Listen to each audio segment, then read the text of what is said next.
Ayan mga kalkalero, oh. Ang ganda ng apoy.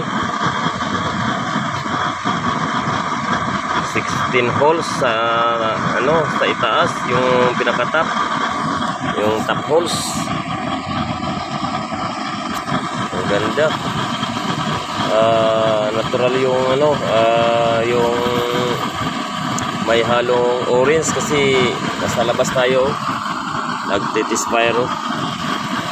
So pag sinalangan natin ito, mawawala din ito, itong yellow.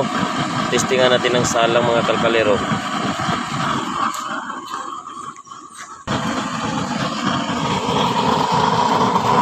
Ayan mga kalkalero, napakaganda ng apoy, oh.